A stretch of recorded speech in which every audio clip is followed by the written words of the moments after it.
Que durante 5 años la Ciudad de México fue inhabitable. La gran inundación de la Ciudad de México. Buenos días amigos, has de saber que durante 5 años la Ciudad de México fue inhabitable. Esto a raíz de una gran inundación. En el año de 1607 se le quiso dar mantenimiento al canal de Huehuetoca, que en ese entonces era abierto. Hoy en día ya está intubado y está bajo la superficie. Pero en aquel tiempo la ineptitud de las autoridades ocasionaron una gran inundación. Enrico Martínez comprendió en aquel momento, en 1607, que fue él el ingeniero al cual se le encomendó las obras de ese canal. Por culpa de él y gracias a él ocurrió esa gran inundación que ocasionó miles de fallecimientos. Entre los miles se encontraban la mayoría indígenas que vivían en la periferia de la Ciudad de México de 1607. Enrico Martínez comprendió que la deforestación, el pastoreo sin discriminación y la expansión de los cultivos había erosionado la capa de tierra. Año con año las fuertes lluvias arrastraban más tierra a los lagos, elevando el nivel del agua. ¿Por qué? Porque las lluvias, al deslavar el terreno, van asolvando el lago y van elevando el asolve que hay, el cual es necesario retirar, lo que no se hacía, y también ocasionando que se acumule agua en el área urbana de la ciudad. Esto, si lo quieres consultar, te recomendaría el libro escrito por Richard Ebert Boyer. El título del libro es La Gran Inundación. Pero te diría que bueno, en esta época, en 1607, cuando ocurre esto, 2 décadas después del inicio de la construcción del canal de Huehuetoca, las constantes modificaciones y la falta de inversión hicieron que el canal de Huehuetoca aún no estuviera funcionando. Por lo tanto, se sobrevino esa situación, el desastre, que ocasionó una ciudad prácticamente desierta. Esto fue cuando entre los días del 20 y 21 de septiembre del año de 1629, una gran y gigantesca tromba de agua azotó la Ciudad de México. Enrico Martínez, el arquitecto encargado del canal de Huehuetoca, decidió bloquear la entrada de su canal para preservar su obra, de la cual él era responsable y con la cual quería cumplir ante el virrey de la Nueva España. Y así su canal quedaba a salvo, porque él evitaría que el agua afectara las reparaciones que se estaban realizando en ese canal, que primero él lo construye y después él lo repara. Él le daba mantenimiento y él lo reparaba. En esta ocasión, esta reparación también estuvo a su cargo para salvar lo que él llamó su buen nombre y su prestigio como ingeniero. Decidió bloquear el canal, lo cual tuvo unas consecuencias inimaginables y lógicas de simple sentido común para los habitantes de la ciudad, que no le importaron a Enrico Martínez, que debía ser evaluado como uno de los villanos en la historia de México. ¿Por qué? Por el número de víctimas que ocasionó su ineptitud y su completa torpeza. La lluvia, que cayó con furia durante 36 horas seguidas, se acumuló en las laderas del Valle de México. Si sabemos, el Valle de México está rodeado de montañas. En esas montañas se acumuló la lluvia que cayó 36 horas seguidas. Ese caudal de agua bajó por gravedad hacia el Valle de México y iba a ser conducido por el canal de Huehuetoca, que estaba reparando este personaje inepto, Enrico Martínez. Por lo tanto, llegó a la ciudad, donde el nivel de agua superó los 2 metros de altura, de tal manera que ese incesante torrente arrasó con las casas de la población indígena que vivía en la periferia de la Ciudad de México, que eran miles de indígenas. Los fallecidos se contaron, en este caso, por decenas de miles, no mil, decenas de miles. Flotaban entre animales, muebles llevados por la corriente, que alcanzaban los pisos altos de las casas que habían quedado en pie. En algunas partes la inundación fue muy mayúscula. En promedio fue de 2 metros, pero en otros lugares alcanzó 5 o 6 metros y en otros medio metro, 1 metro. En promedio son 2 metros. Muchos de los habitantes de clases acomodadas que sobrevivieron decidieron marcharse de la Ciudad de México, de la entonces Ciudad de México. Algunas fuentes citadas señalan que de las cerca de 200,000 familias que vivían antes de la inundación, solo quedaron 400 familias. La mayoría de las personas o fallecieron por la inundación o se retiraron de la ciudad. Por lo tanto, se dice que durante 5 años la Ciudad de México quedó completamente abandonada y se pensó que ya no iba a ser la capital del virreinato de la Nueva España. Esa gran ciudad quedó prácticamente desierta, con un panorama desolador y digno de una película de terror. Por lo tanto, se dice que fue tal la impresión que se organizó un rescate, personas que iban a rescatar pertenencias y si encontraban algo o a alguien, incluso para retirar a los fallecidos. Se organizaron 200 canoas encabezadas por las mismas autoridades. Y se decía que pedían a quien pudiese, a las deidades, a las divinidades y a quien fuese, que intercediese para que las aguas se disiparan. Algunos le pedían plegarias a los dioses autóctonos de los aztecas y otros a los nuevos dioses traídos por los españoles. Unos y otros rogaban y pedían y elevaban plegarias al cielo para que las aguas se disiparan. De tal forma, tal fue la situación que incluso se le llamó la Isla de los Perros, a un montículo en el disparejo suelo de la actual plaza del Zócalo, a donde acudieron desesperados todos los perros callejeros de la ciudad para refugiarse y evitar ahogarse. En lo que es el actual Zócalo, si tú llegas a la explanada del Zócalo frente al Palacio del Virrey, Palacio Virreinal, a un lado de la Catedral de la Ciudad de México, ahí fue la Isla de los Perros. Si quitan la explanada, hay restos de arquitectura antigua, y de hecho cuando se hizo el metro se dañó de una manera terrible la ciudad antigua, la ciudad azteca. Todas las construcciones y todos los que construyan particulares y el mismo gobierno o los distintos gobiernos, dependiendo del gobierno en turno, han hecho caso omiso a los tesoros arqueológicos que guarda el primer cuadro de la Ciudad de México. En este caso, recordemos que tras esta inundación que dejó inhabitable prácticamente la Ciudad de México por un espacio de 5 años, llamó la atención la llamada Isla de los Perros porque había miles de perros callejeros que se refugiaron y evitaron ahogarse. Al final los perros fallecieron porque no había quienes llevar alimento, pero aún así tuvieron que vivir inundados por años, que fueron prácticamente 5 años que persistió la inundación. Las aguas no bajaban y no bajaban, pasaba un día, pasaba otro, pasaban los meses, hasta que se completaron los 5 años. Por lo que quienes se quedaron tuvieron que aprender a vivir entre las aguas. Se colocaron puentes de madera en las azoteas y se recuperaron las canoas que utilizaban nuestros antepasados, los aztecas mexicas, como se usaban en la antigua Tenochtitlan, como única manera de desplazarse por la ciudad.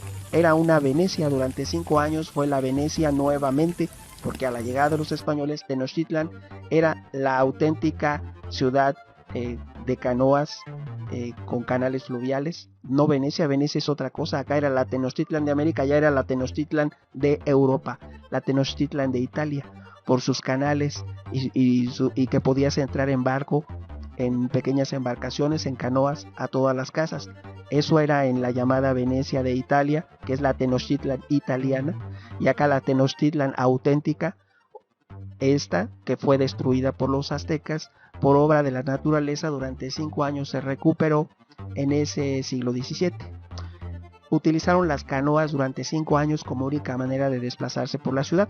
Aquí voy a hacer una aclaración, no quiere decir que yo critique el desarrollo de las ciudades del Renacimiento, Génova, Florencia y Venecia. No quiere decir que no sean admirables, que sean una cultura emblemática y que hayan recibido el acervo cultural de romanos, egipcios, griegos, y que sean unas referentes en cuanto a cultura y desarrollo. No debemos menospreciar la cultura, el desarrollo de lo que fue la ancestral Europa, incluido el Imperio Romano, que pervivió a través de las ciudades del Renacimiento y que llegó hasta nuestros días.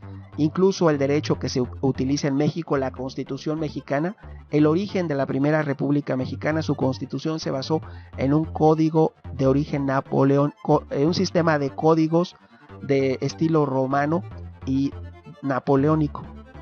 Napoleón también lo consideró a la Roma antigua y después nosotros consideramos a los franceses al código de origen napoleónico, y de ahí el estilo republicano de nuestra Constitución y de nuestra República. Desde sus orígenes les hablo de cuando se independiza México. Primero lo hace en 1821 como imperio, en 1823 como república, la primera república mexicana. Digamos la segunda independencia como república, la primera como imperio mexicano. Pero no estoy menospreciando culturas ni nada, simplemente no se ha valorado en la medida adecuada la cultura de los aztecas, la Gran Tenochtitlan, que era una ciudad increíble, que en las crónicas de los mismos enemigos de los españoles, de los mismos conquistadores, dicen que era una ciudad de ensueño tan magnífica, única, como no habían visto una ellos ni en Europa. Ellos lo relatan así. Están las crónicas Bernal Díaz del Castillo y tantos otros que en sus crónicas relatan que era más hermosa y sin igual, inimaginable, que ninguna ciudad europea estaba al alcance de la Gran Tenochtitlan. Eso es lo que ellos mismos exponen, no lo que yo quiera decir. Lo puedes consultar en las crónicas de los mismos conquistadores, empezando por Bernal Díaz del Castillo, si tienes alguna curiosidad. Ahora, regresando a esto, te diré que en aquel momento ya se había celebrado la conquista, ya era la Nueva España, ya era la Ciudad de México, la capital de ese virreinato. Nos encontramos en los 5 años en los que se inundó la ciudad y se transportaban en canoas. En ese momento los sacerdotes celebraban misas en los techos de los conventos para tratar de confortar a los vecinos que les escuchaban desde sus casas, creyendo que estaban condenados como aquella ciudad a desaparecer bajo las aguas. Había carestía de alimentos y los saqueos eran continuos, un día sí y otro también. También se dio un fenómeno de falta de higiene y de el agua contaminada por miles y miles de cuerpos de los fallecidos, que si bien en las procesiones organizadas en unas ocasiones por el mismo virrey, en otras por otras autoridades y en otras por los religiosos y en otras por los mismos indígenas, para quitarlos, llevarse a los fallecidos y que el agua no esté contaminada, retirando incluso animales muertos, etc. Aún así, la falta de higiene y el agua contaminada estancada en la ciudad inundada propagaron enfermedades que desencadenaron un sinnúmero de enfermedades que ocasionaron consecuentemente una ola de fallecimientos, y por eso la ciudad quedó prácticamente desierta. De las 400 familias que quedaban después de las enfermedades y todo, quedaron menos y cada vez menos y cada vez menos. Por lo que se pensó que esa ciudad no iba a volverse a poblar jamás. Escribió de esa manera Fray Gonzalo de Córdoba, según lo destaca Héctor de Mauleón en su libro La ciudad oculta. 2 años después de esta gran inundación e incapaces de descubrir un sistema para que las aguas desaparecieran, no podían retirar las aguas, no se les ocurría un molino de viento como los holandeses, no sabían cómo hacerle para retirar el agua. Las autoridades iniciaron un plan para cambiar la capital a otro lugar, para hacer el traslado de la Ciudad de México a otro lugar. Sin embargo, ahí llega el marqués de Cerralbo y virrey de la Nueva España, Rodrigo Pacheco y Osorio, quien planteó establecer la capital en Coyoacán o en Tacuba, moverla un poco del lugar donde estaba emplazada. Pero la idea del virrey fue finalmente desechada, pues la inversión, el dinero necesario para crear la Ciudad de México en otro lugar distinto era tan grande que no se contaba con fondos suficientes para hacerlo, por lo que reconstruir las obras y edificios que ya estaban construidos, aunque afectados y dañados, la reparación de la actual ciudad iba a salir en esencia más económica que moverla del lugar, por lo que era mejor esperar a que el agua por sí misma desalojara el camino y después iniciar las labores de rescate. Es decir, en pocas palabras, sería más barato repararla que construir una nueva desde cero. Por lo tanto, toda esa generación estuvo marcada por esa gran inundación. La ciudad siguió sufriendo lluvias torrenciales y permaneció bajo el agua, como les he comentado, nada menos que 5 increíbles años. No fue sino hasta 1634 que una sequía disminuyó el nivel del agua. Muchos prefirieron pensar que fueron sus plegarias a sus divinidades, algunos a la Virgen de Guadalupe, otros a otras vírgenes traídas de España y otros a las deidades aztecas, a Huitzilopochtli, a Tezcatlipoca, a Tonantzin, principalmente a Tonantzin.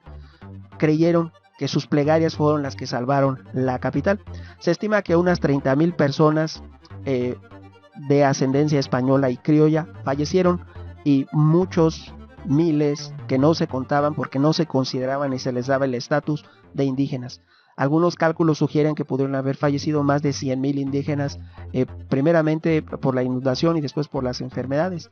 El censo no es preciso ni exacto porque no se les consideraba seres humanos aún, y a pesar que se dice que la corte española, el monarca en turno en España, decía que habían elaborado una serie de enunciamientos y legislaciones para un buen trato hacia los naturales de América, lo cual es falso, nunca ocurrió. Estamos en la época de apogeo del Imperio Español, y aún así en el censo se discriminó, no se anotó a los indígenas, nada más a los criollos y españoles que fallecieron, que son alrededor de 30,000 personas en total. Eso en el momento que ocurre la inundación, y en los 5 años posteriores por fallecimientos, enfermedades y diferentes causas. La catástrofe de esta gran inundación marcó, por lo tanto, a una generación entera de citadinos, de habitantes de la Ciudad de México. Los cimientos de todas las construcciones quedaron dañados y muchas acabaron colapsando tiempo después de que las aguas retrocedieron. En la Ciudad de México hoy en día no quedan más de 10 construcciones anteriores a 1629. Incluso el actual Palacio Nacional se construyó después, el definitivo, el que está hoy en día, y la catedral es una segunda edificación diferente a la original. De tal grado fue la inundación que prácticamente hubo que reconstruir con el tiempo toda la ciudad, señala Ortiz García. Algunas partes del actual Palacio Nacional y de la Catedral La Carol son de esas 10 construcciones anteriores a 1629, pero no la totalidad. Han pasado por un sinnúmero de reformas siglo tras siglo, año tras año. Incluso la catedral se le han hecho modificaciones y se ha alterado su trazado arquitectónico de una u otra forma al paso del tiempo, de los siglos y de los siglos. De tal grado que fue la inundación, esa que se menciona, esos 5 años, que prácticamente hubo que reconstruir con el tiempo absolutamente toda la Ciudad de México. Por lo tanto, es un antes y un después. La ciudad antigua a 1629 y la nueva ciudad posterior a 1629. Como siempre, tu opinión es muy importante. Opiniones habrá muchas. ¿Tú qué piensas? Tu amigo Megóforo. Hasta pronto.